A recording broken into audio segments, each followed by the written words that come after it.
આપણે ગાંધી અને સરદાર જેવા ક્રાંતિકારી પુરુષોની ધરતીના માણસો છીએ. આપણે ગાંધી અને સરદાર જેવા ક્રાંતિકારી પુરુષોની ધરતીના માણસો છીએ. થોડા દિવસ પહેલા ગુજરાતના કડી અને વિસાવદર વિધાનસભાની પેટા ચૂંટણીના પરિણામ આવ્યા.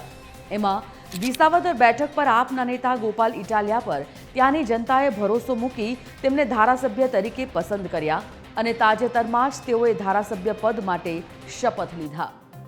વાત એમ છે કે શપથ લીધા બાદ જ્યારે ગોપાલ ઇટાલિયાએ પોતાની પ્રતિક્રિયા આપી એમાં સ્વાભાવિક સરકારને નિશાને લીધી હતી, પરંતુ તેઓની વાતમાં તેમણે જે ગાંધી અને સરદારના નામનો ઉલ્લેખ કર્યો જે ક્યાંક અજુગતું લાગ્યું.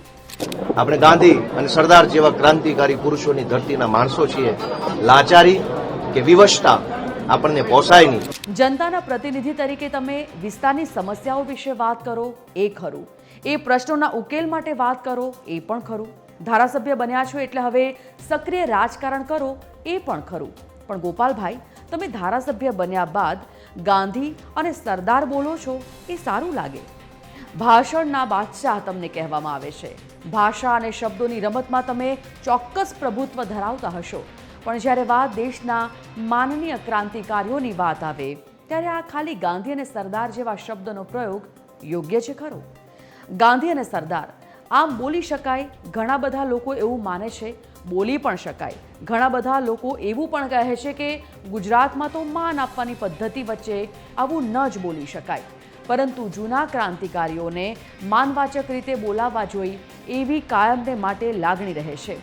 ત્યારે શપથ લીધા બાદ ગોપાલ ઇટાલિયાએ ઉચ્ચારેલા શબ્દોથી વિવાદ થાય તેવી પણ શક્યતા છે. તેમણે ગાંધી અને સરદાર બોલતા એવું લાગે છે કે ગોપાલભાઈ કદાચ મર્યાદા ચૂકી ગયા છે.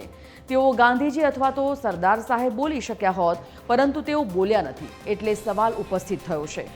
ગોપાલ ઇટાલિયા મોં ફાટ બોલવા માટે જાણીતા છે, ત્યારે આઝાદી અપાવનાર આપણા ગુજરાતના મહાન પુરુષો માટે માનવાચક ભાષા કેમ ન વાપરી તેવો સવાલ ઉપસ્થિત થશે તેવું લાગી રહ્યું છે.